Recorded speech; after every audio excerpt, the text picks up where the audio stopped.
vai entrar daqui a pouco para a gente bater esse papo, conversar um pouco sobre relações afetivas. Falar um pouco da magia da comunicação entre as pessoas. Vamos só aguardar um pouquinho as pessoas irem chegando para que a gente possa bater esse papo.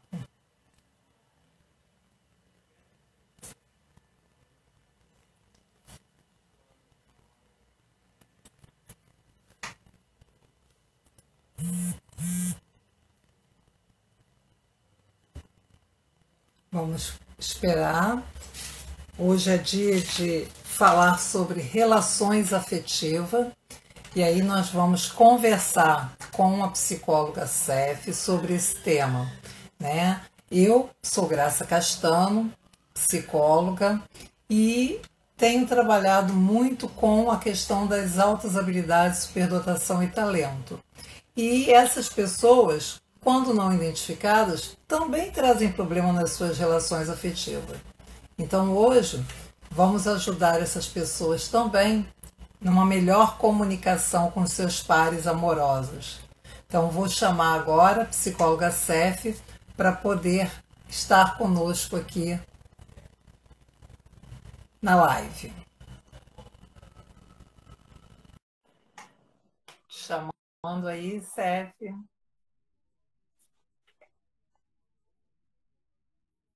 Que bom, José, Olá, você aqui comigo. Muito bom. Obrigado. Boa noite, Cef. boa noite, Graça. Tudo bom, minha querida? Tudo ótimo, finalmente o grande dia. Pois é, que bom. Diz para mim, você está falando de onde mesmo? Eu estou em São Paulo capital, Pois e é, e tá um, eu aqui em e tá São frio, Gonçalo. e aqui tá um frio. Aqui está mais ou menos, não está muito não, né? Mas que bom. Então vamos aí unir os nossos estados nesse diálogo Vamos, Rio de legal. Janeiro, Rio de Janeiro e São Paulo sempre foram um par muito famoso no Brasil. Pois é. Então vamos unir para a gente falar um pouco sobre relações afetivas. Quero Vamos muito sim. compreender. Se apresenta aí para o pessoal que ainda não te conhece, porque eu já conheço bastante. Ok, boa noite a todos. Eu sou a Steffi Strengerovski, eu sou psicóloga, eu tenho especialização em psicanálise. E me fascina as relações, essa temática das relações e como as pessoas se relacionam, independente de qual relação for, pais e filhos, no trabalho, relações amorosas entre casais. Isso é o que nos move, né, Graça? Porque a gente vive nas relações. Né? Então é muito importante poder falar sobre elas, poder olhar alguns aspectos dentro delas, assim. É um pouco isso, assim, sobre mim. Senão vou passar a live falando minha história. Mas quando a gente fala de relações afetivas, a gente também tem que se ver nesse processo, né? Senão, como que essa comunicação se estabelece? Então, vamos aproveitar esse gancho e fala aí um pouco para a gente. Como é que é estabelecer uma comunicação na relação afetiva e não distorcer, né, essa relação por conta de uma falta de autopercepção? Então, a comunicação, ela é fundamental para todas as relações. E se comunicar não é só falar, é se fazer entender, é garantir que o outro realmente entendeu, é escutar o outro, é entender o outro, é se abrir para o outro. Então, a comunicação é uma coisa muito ampla e, do meu ponto de vista, ela é o maior desafio, um dos maiores desafios na comunicação, nas relações, porque uma falta de entendimento, até notei aqui uma frase que fala sobre isso, que fala assim, entre o que eu penso, o que eu quero dizer, o que eu digo, o que você ouve, o que você quer ouvir, e o que acha que entendeu, há um abismo. Então, Então a gente existem muitos conflitos que acontecem por causa da falha na comunicação e que não são resolvidos, né? Porque cada um fica com o que acha que ouviu, com o que acha que o outro falou, e aí ninguém se entende. Enquanto que se houvesse mais abertura para poder perguntar o que você quis dizer com isso, o que é isso mesmo, poderia haver uma abertura para mais entendimento mesmo. Eu trabalho com crianças, né? Eu trabalho fazendo avaliação neuropsicológica. E às vezes chegam no meu consultório pessoas para fazer o período de anamnese. E o que eu observo? Eu observo que, às vezes, quando eu consigo chamar, porque eu sempre gosto que os pais estejam juntos, os dois, independente se são separados ou não, eu quero que na primeira sessão os dois estejam juntos. Né? Eu ainda falo, é para ajudar um a lembrar o período da gestação. E aí, às vezes, a gente percebe assim, como que a comunicação deles é equivocada em relação às percepções que essa gestação veio. Então, assim, quando você fala que comunicação não é só através do verbal, isso é muito claro para a gente, mas às vezes não é claro para as pessoas num senso comum, né? Porque a gente está tão habituado a ouvir comunicar, e aí fica só nessa questão da comunicação. Me lembrei até do Chacrinha agora, né? Quem não se comunica se trumbica. E é exatamente isso, né? Porque a gente acaba trumbicando a nossa clareza com essa frase que você trouxe aí, porque às vezes a gente cria uma expectativa de que está sendo muito claro no que a gente está falando e que o outro está assim, nos ouvindo e nos compreendendo em 100%. E aí eu sempre falo, a mágica eu tenho que perguntar, você entendeu o que eu disse? Você entendeu o que eu disse, Sérgio? Exatamente, porque às vezes as pessoas elas se baseiam pelas próprias construções, sentidos, porque a gente cresce, na infância a gente já constrói sentido, quando a criança ela adquire linguagem verbal, ela já pode pensar, já sai do nível da percepção e dos 5 sentidos para um pensamento. E aí ela vai construindo sentidos. Então todo mundo, e aí a partir das vivências, das relações, ela vai elaborando, vai construindo o que sentido tem aquelas relações, como que se relaciona, como que eu, como criança, devo me relacionar. E aí a gente leva isso para a vida. E a gente cria um padrão de relação baseado nessas construções lá de trás. Então, eu penso que muitas vezes as pessoas elas acham que as coisas elas são óbvias. Então, o que eu disse, com certeza o outro entendeu. E fica muito incomodado, a gente fica muito incomodado quando o outro não. De repente, o outro nos mostra que ele, na verdade, não entendeu, porque se ele tivesse entendido, ele faria tal coisa ou tal coisa. Né? Então, também é um pouco isso, de não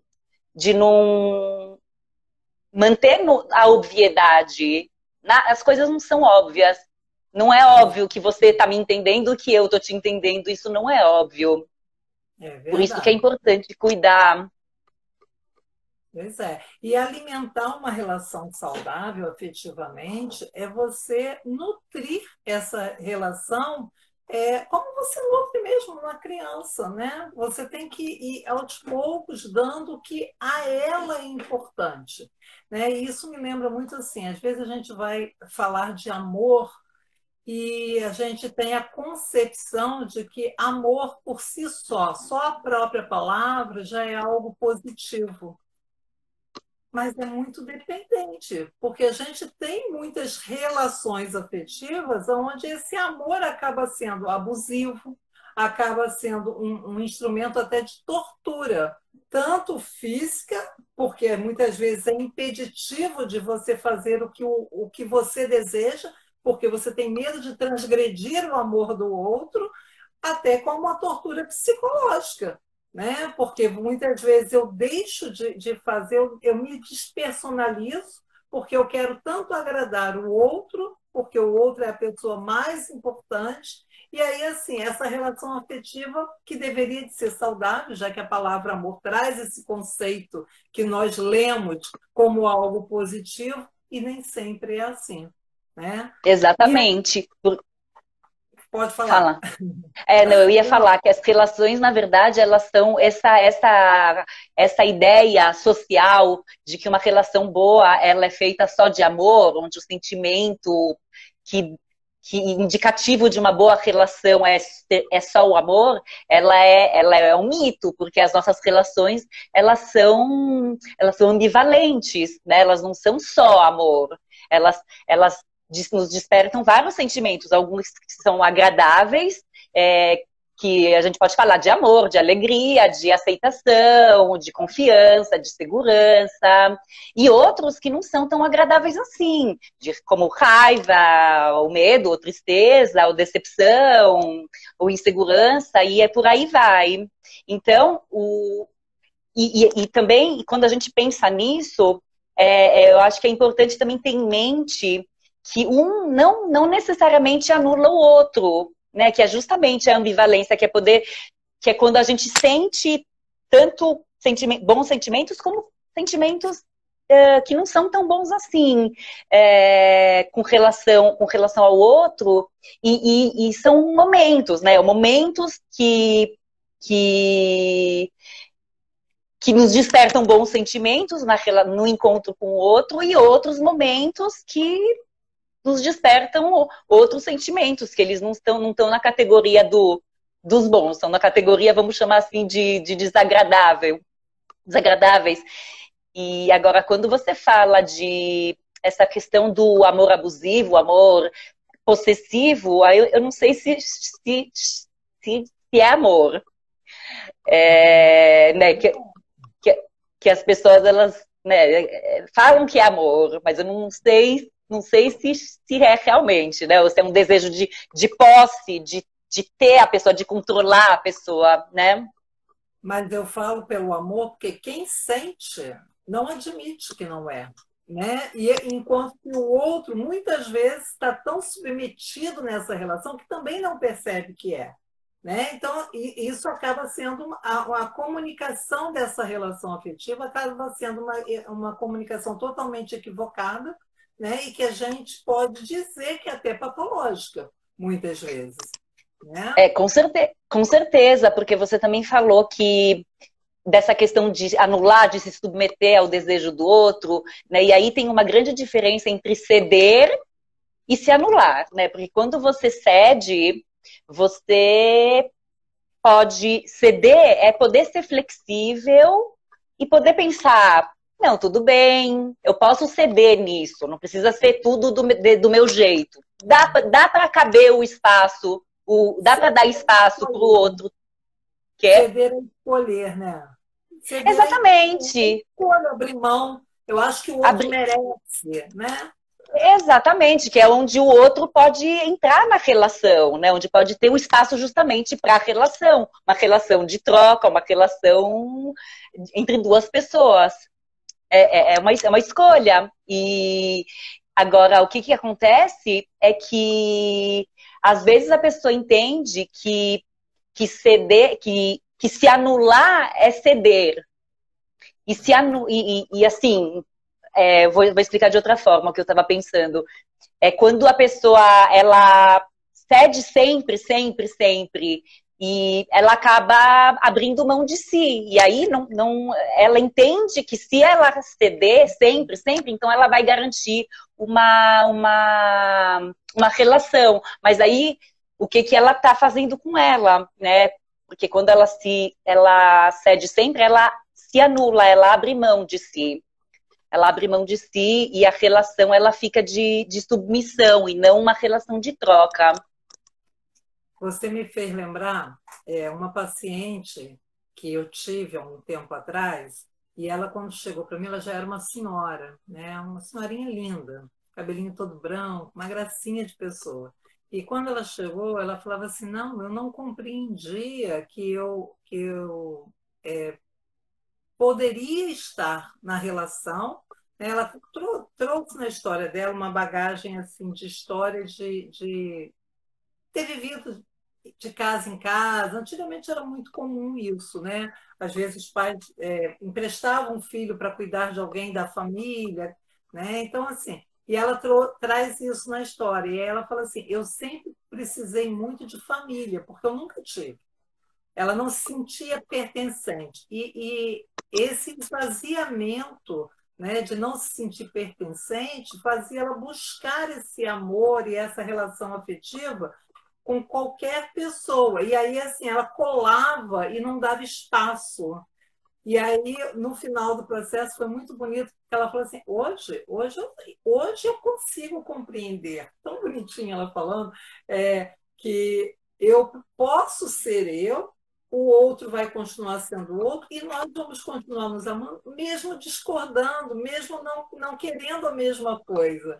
Né? Você me fez relembrar essa pessoa, porque é isso. Quando a gente cresce emocionalmente, a gente adquire a confiança, a autoestima de que a gente está vivendo e que esse amor não precisa de ser patológico, não precisa de ser codependente, não precisa de ser submisso, a gente consegue se ver nesse processo e enxergar realmente o outro, com os seus prós e os seus contras, porque todos nós temos virtudes e defeitos, e a gente consegue aceitar. Esse é o amor incondicional e genuíno, né? Onde a gente consegue dar espaço para que essas relações sejam positivas e negativas.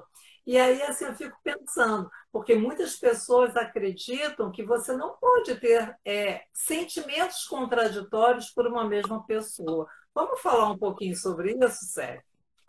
Os sentimentos contraditórios são justamente dessa família do amor e do ódio, da ambivalência, né? E você estava contando um pouco dessa senhora, e aí você falava que ela colou, aí você falou que ela colava, né? E quando acabou o processo, ela falou: eu sou eu e o outro é o outro. Né? E aí me lembrou de relações quando elas são mais. Porque assim, no início da vida, quando o bebê nasce, ele e a mãe são um. Né? Não tem diferença, não tem eu, não tem outro, um é o outro e o outro é um.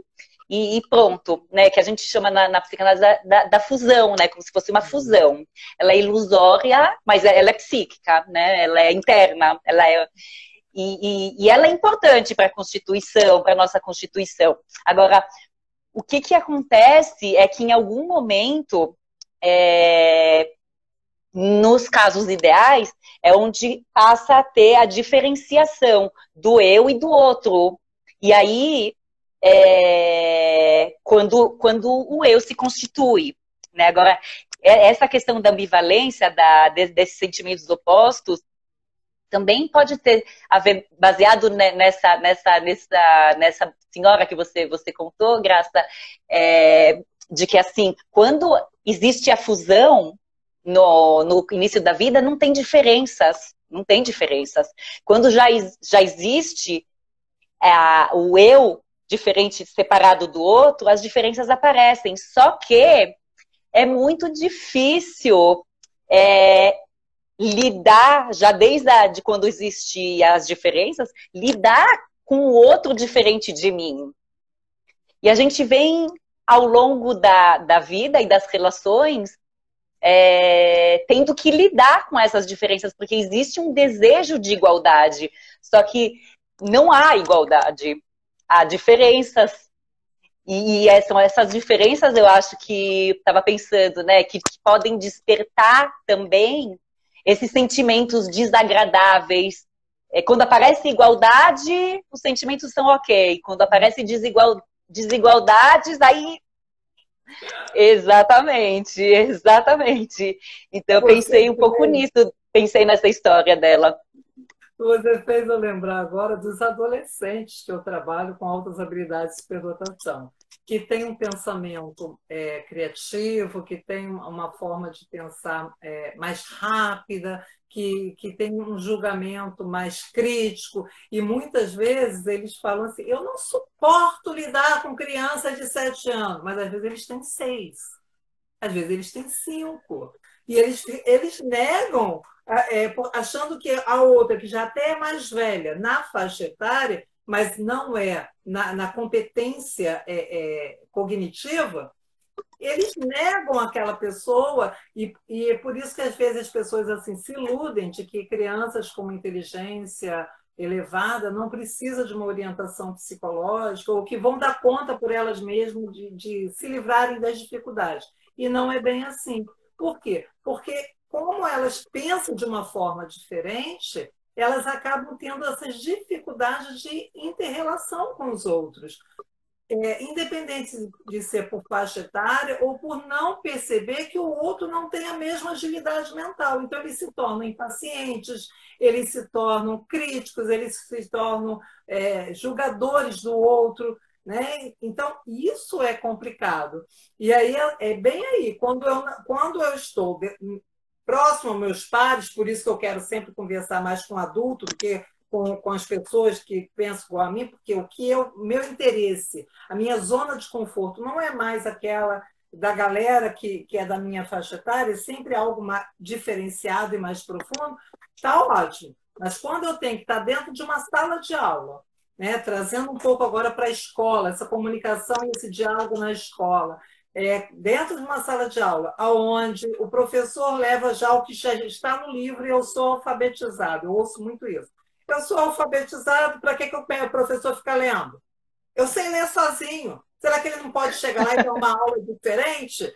Né? E aí vem as dificuldades. Por quê? Porque enquanto eu estou no meu conforto, na minha acomodação, eu estou bem. Mas quando há alguma diferença, isso me deixa mais irritável, mais impaciente.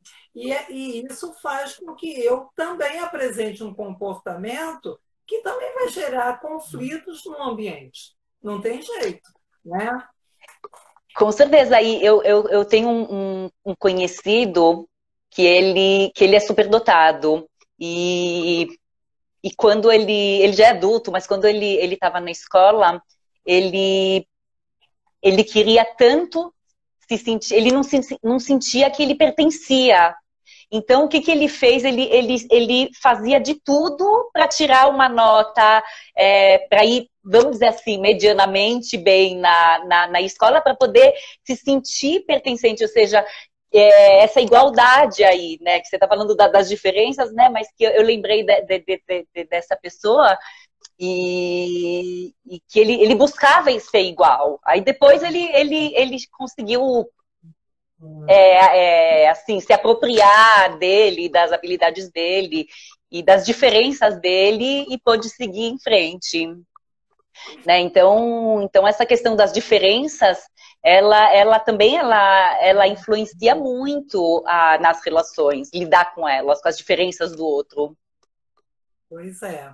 E aí, assim, aprender também a ter um diálogo saudável, né? Porque eu tenho o direito de me colocar para o outro na minha insatisfação, né? Mas de que forma eu vou falar? Eu costumo dizer que assim, não é o que eu digo, é o como eu digo, o como eu falo o que me desagrada, né? É semelhante eu dizer que eu estou de saco cheio, mas eu estou de saco cheio. Já é um outro tipo. Eu estou falando as mesmas palavras, mas a forma como eu vou me colocar muda toda a possibilidade do outro também me ouvir.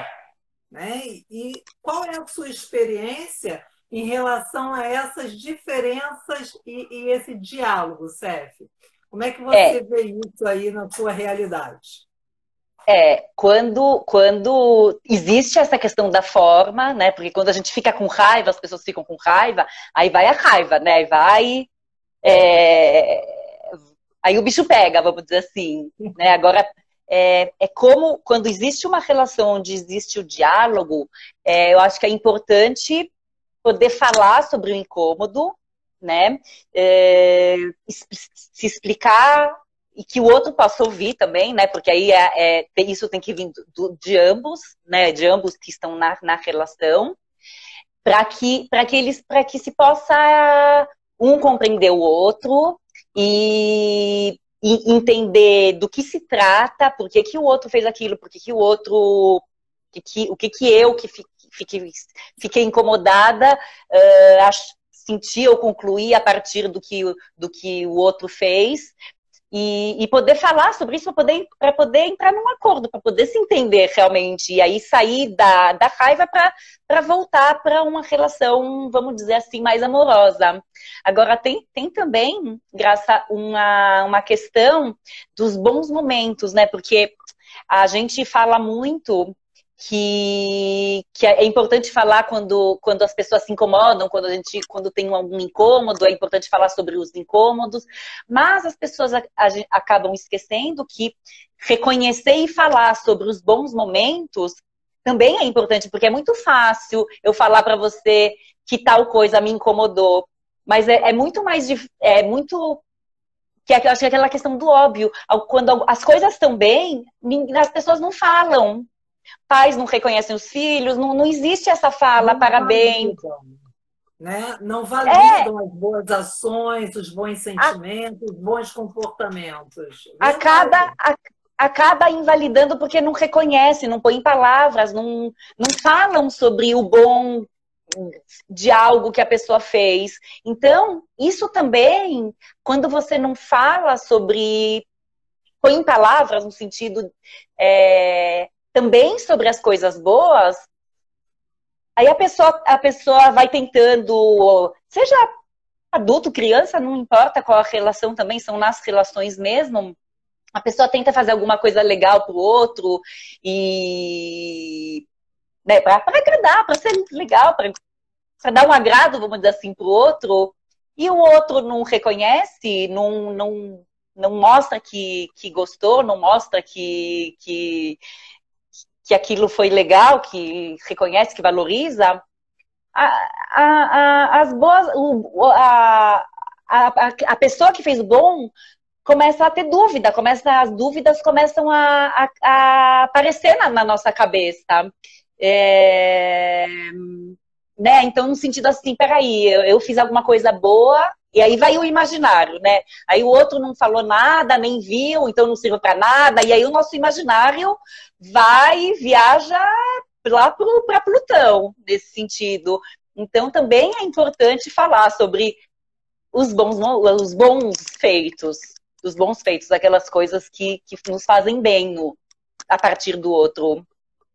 Até porque tem pessoas que necessitam do elogio, né? Tem pessoas que gostam de ser aplaudidas. E não há mal algum em aplaudir as pessoas. Não há mal algum em a gente elogiar, falar que foi bem feito, falar o quanto que aquela atitude, aquele comportamento nos deu prazer, felicidade, né? Então, é o conjunto da plenitude.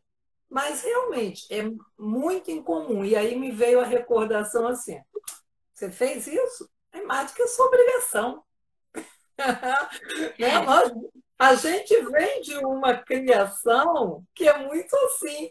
Né? Então, por isso também que nós temos o mau hábito de não fazer isso. A cultura mudou, nós estamos hoje muito mais antenados com as tecnologias, mas a gente ainda está muito arraigado nos comportamentos que nós aprendemos na nossa infância lá com os nossos pais. Que a gente fazia alguma coisa e você fez mais do que isso, você não faz nada, você só faz estudar, né?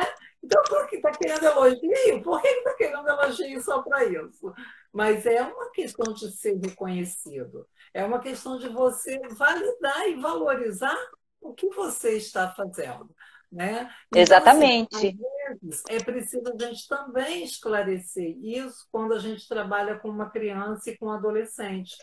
Eles têm que compreender o porquê que às vezes fica essa lacuna nessa devolutiva dos pais. Porque às vezes vem a crítica, meu pai só quer que eu faça, só exige, só briga, só isso, só isso.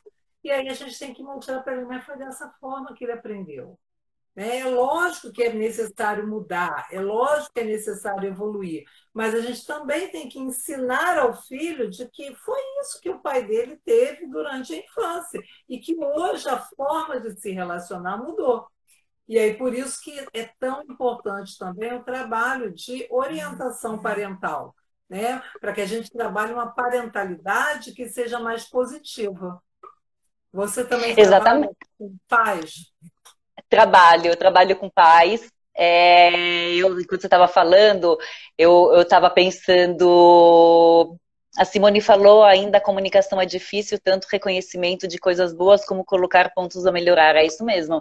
É, a outra Simone falou, devemos ajustar as expectativas antes de estabelecer vínculos afetivos. Então, Simone, só respondendo essa pergunta, as expectativas, elas não, o estabelecimento de expectativas, elas não vêm antes.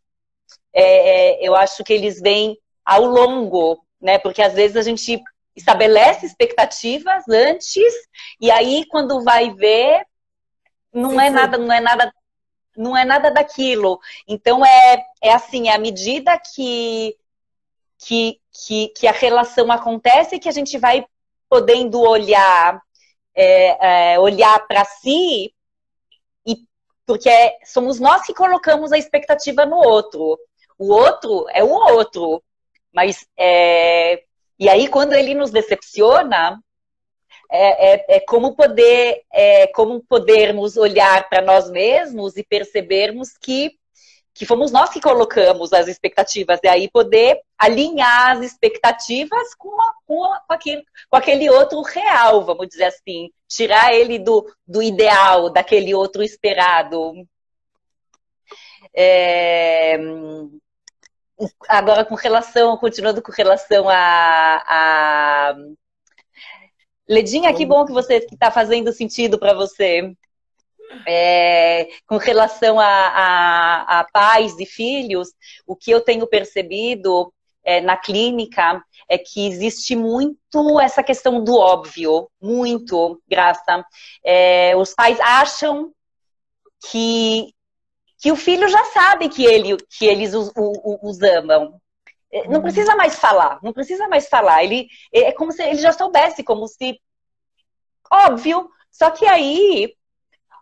Isso mais com adolescentes, mas também com crianças, Então, fica muito difícil, porque existe o adolescente imagina uma coisa, os pais imaginam outra coisa, e aí a comunicação, ela fica completamente fora de sintonia, porque cada um acha uma coisa e não é nada disso. Né? Por isso que Agora, eu sempre recomendo nesses casos, Seth, reuniões de família, né? Porque é onde eu vou ter que parar, eu vou ter que segurar a minha energia para ter aquele tempo para que eu consiga realmente ouvir o que o meu filho está falando, ouvir o que o meu marido está falando, para que eu possa avaliar e analisar onde eu posso me melhorar.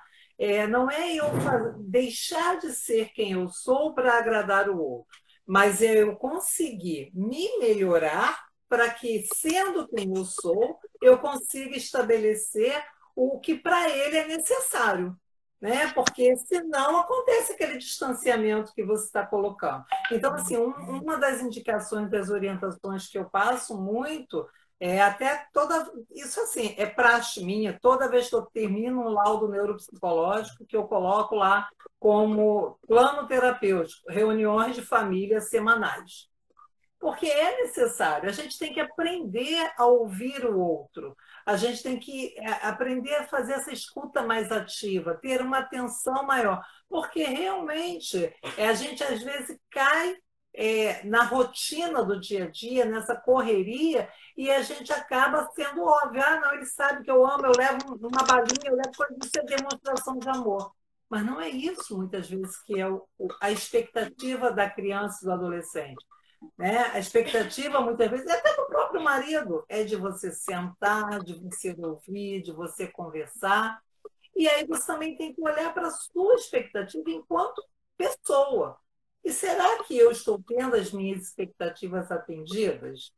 Né? Porque senão a Exa gente acaba no óbvio e na rotina e a gente também se despersonaliza sem perceber. Exatamente, porque essa questão do sentar e conversar, ela é importante, mas também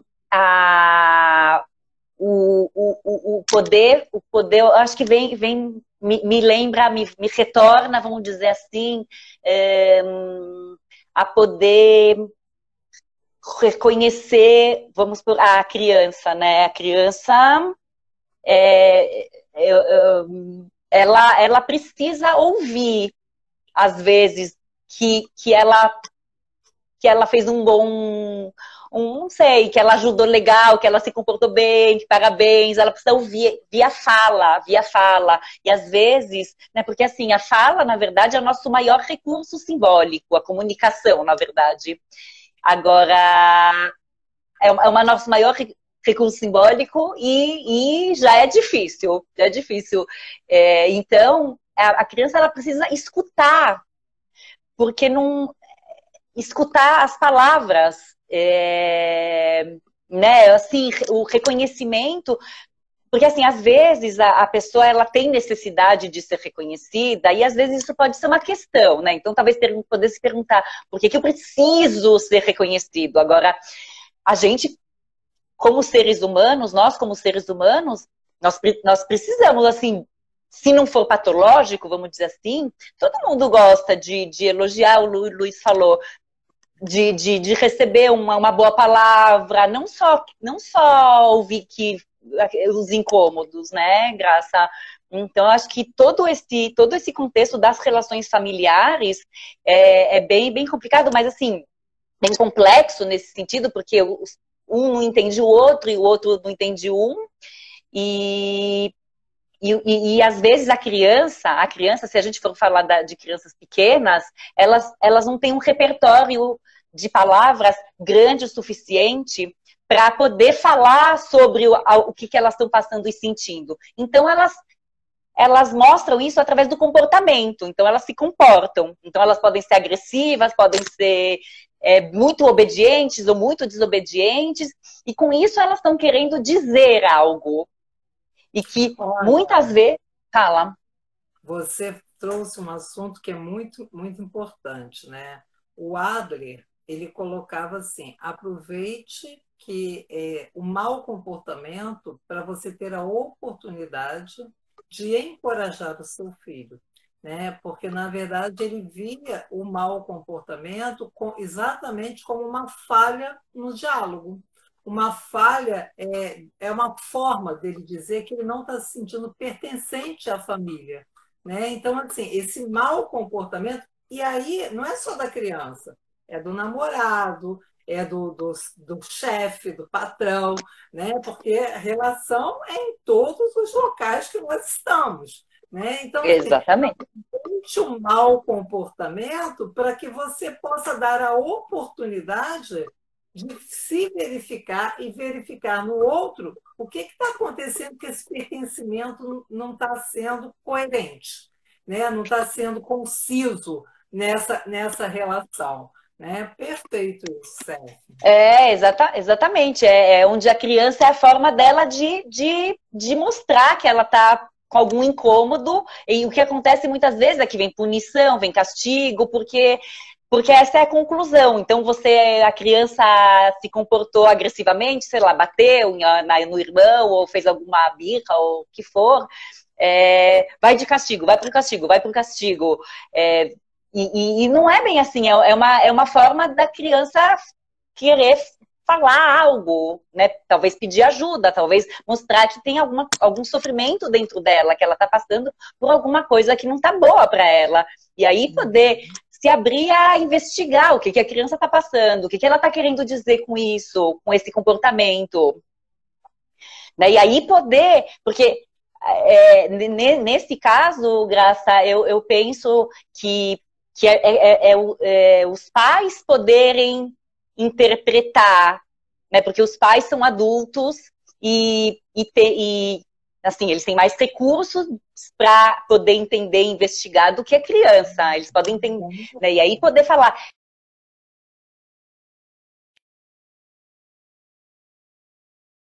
Criança agressiva. Tô aqui. A criança.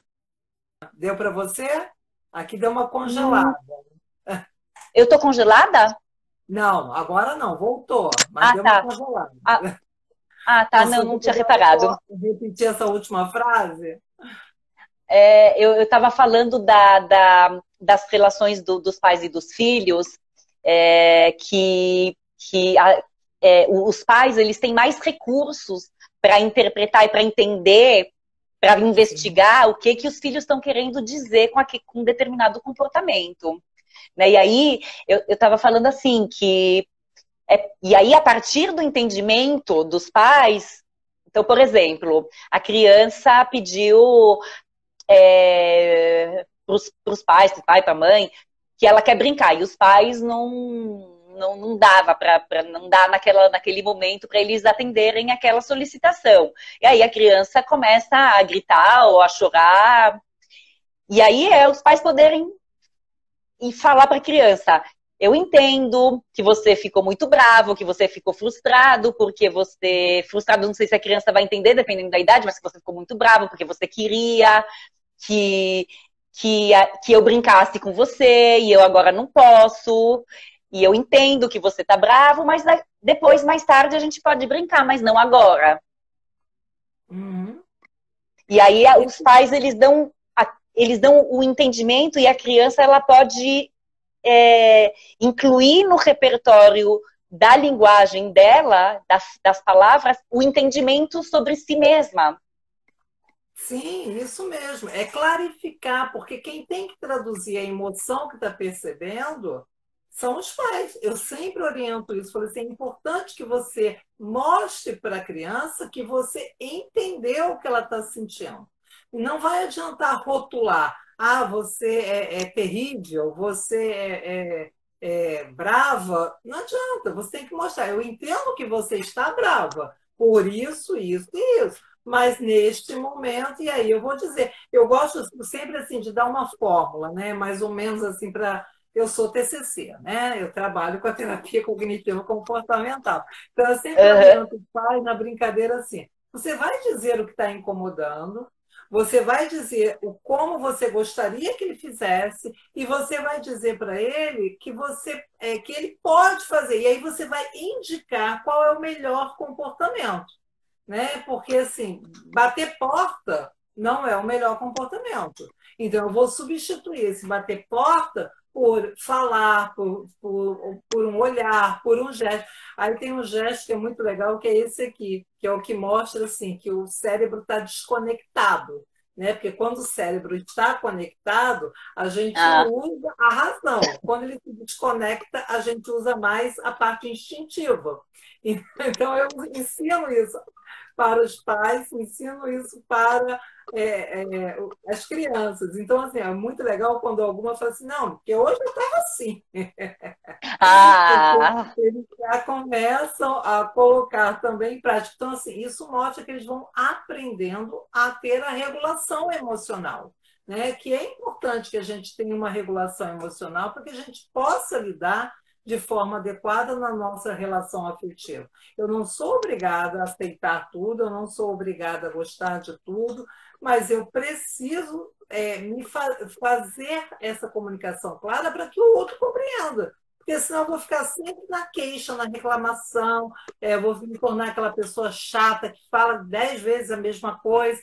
Ou seja, se eu estou falando 10 vezes a mesma coisa e não está surtindo efeito, eu preciso de encontrar novos caminhos. E o diálogo, para mim, é o caminho possível. Então, as reuniões familiares, para mim, é o ponto-chave. Mas não só na família. Eu sei que você também gosta da psicologia educacional, né? E assim, também é a minha realidade. A gente conversa bastante nessa questão de educação, e isso também acontece muitas vezes dentro de uma sala de aula. Né? Mas não tem dúvida.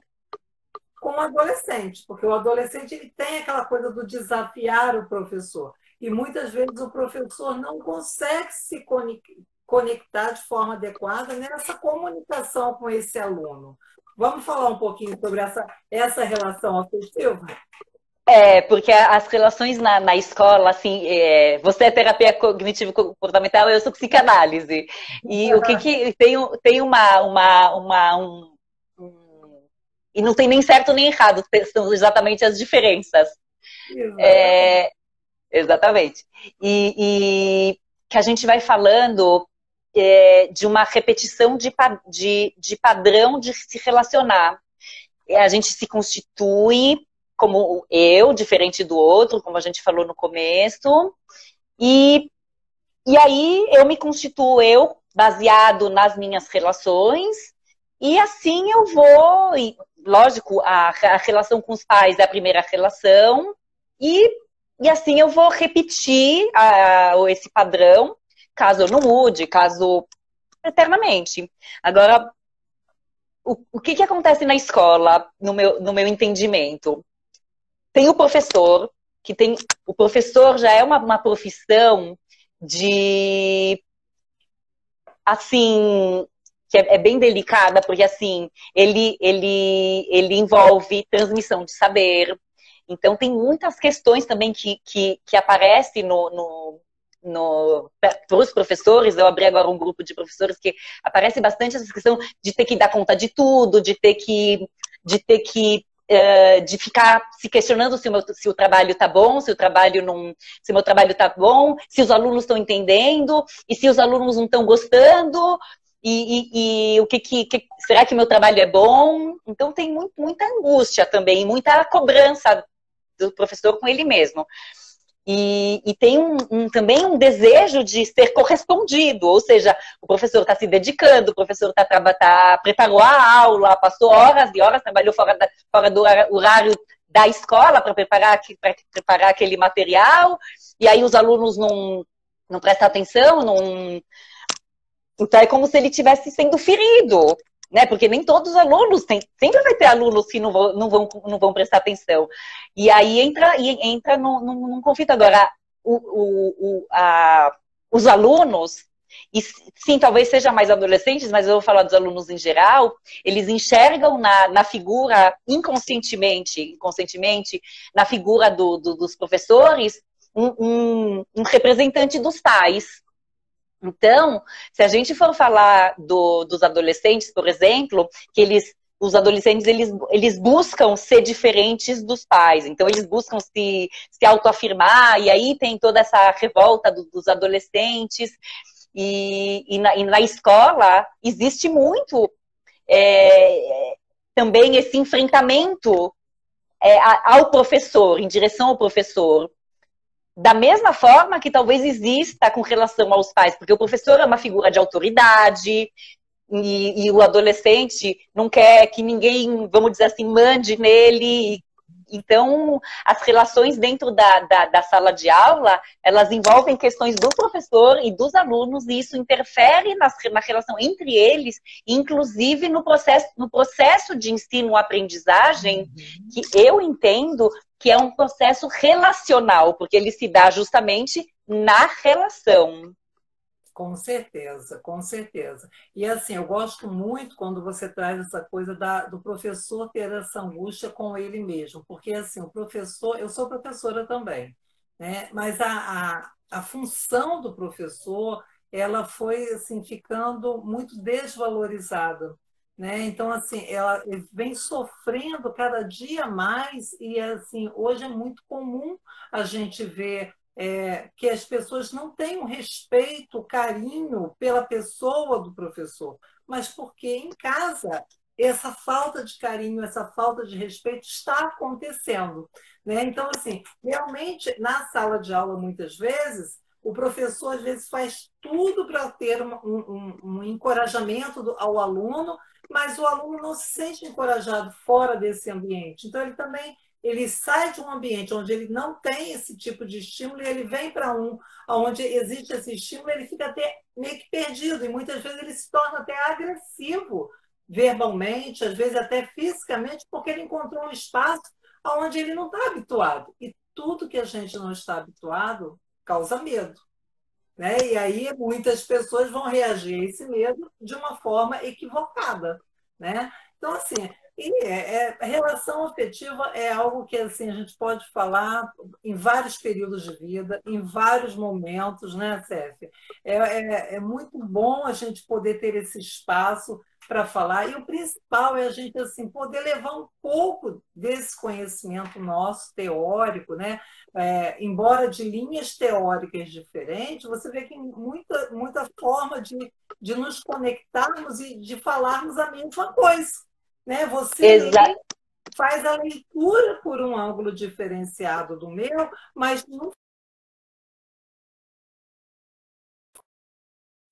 similar do melhor para que essa família, para essa pessoa, né? Então, assim, o bom é isso, que as pessoas entendam que o psicólogo pode não é o mesmo, né? O psicólogo não é tudo igual, mas ele, independente da sua linha teórica, ele vai estar sempre buscando o que é qualidade de atendimento para a pessoa que o procura, né? E para que a gente possa melhorar as relações, o psicólogo é o profissional que pode auxiliar desde o momento de uma pré-gestação. Eu gosto muito de fazer trabalho com pessoas, curso de noivo, né? Porque eu acho que se a gente consegue pegar esse curso de noiva e ir trabalhando a questão da relação afetiva, da melhora da comunicação, e não estou falando o curso de noivo ligado a nenhum tipo de religião, não. Eu sei que algumas religiões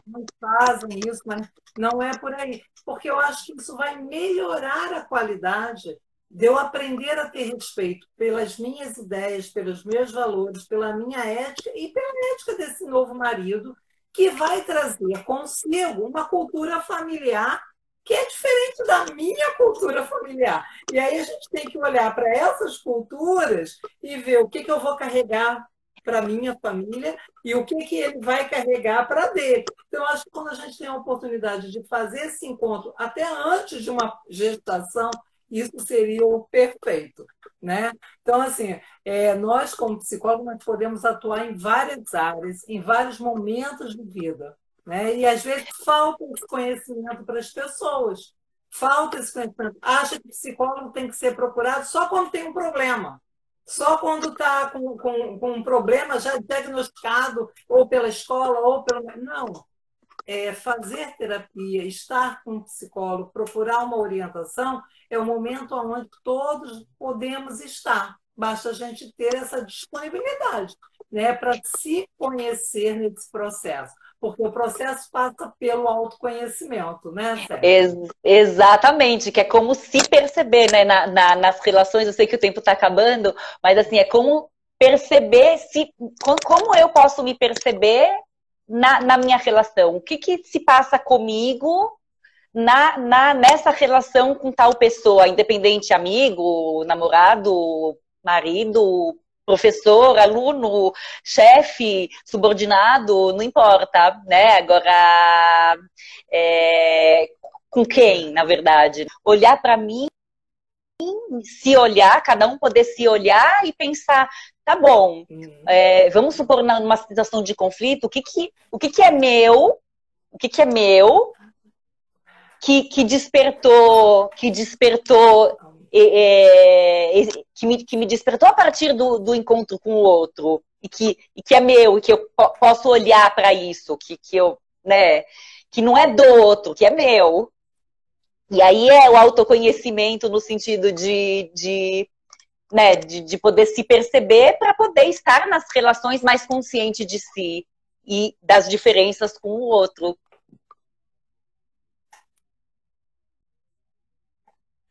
De poder se perceber para poder Muito bom, é isso aí. Então, Céfia, assim, o tempo infelizmente está acabando, a gente tem um pouquinho, né? Deixa aí seus contatos para as pessoas, muita gente gostando do nosso bate-papo. Eu fico feliz com a interação, com a participação de vocês. Se depois alguém quiser fazer uma pergunta, alguma coisa, pode deixar lá no nosso direct que a gente responde, né? A gente responde? Pessoal. Inclusive, quem quiser, há algum tempo eu escrevi um e-book que ele traz uma ilustração sobre como a gente se constitui, como que a gente vai se relacionando ao longo da vida a partir da nossa constituição. E quem quiser o e-book, deixa o e-mail nos comentários que eu vou mandar por e-mail para vocês. Tá bom? Como minha contribuição, além da live, lógico, como presente para vocês poderem refletir.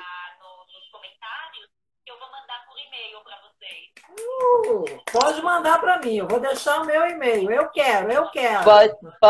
Pode deixar. Graça, agradeço pelo convite, pela oportunidade, pelo diálogo. Realmente, esse tema é um tema que dá para falar por horas e horas, né? Mas que bom que deu para falar um pouco sobre esse tema. E muito, muito obrigada. Muito gratidão.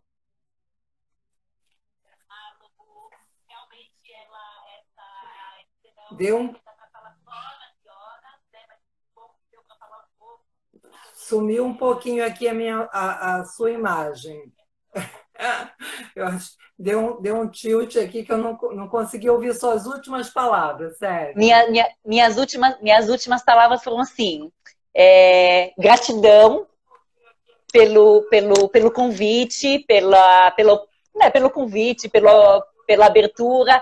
Eu acho que eu falei que relações é um tema muito amplo, que dava para a gente falar por horas, né? Mas que bom que a gente pôde falar e contribuir, pelo menos nesse tempo que foi possível. Eu que agradeço. Foi muito bom ter você aqui comigo.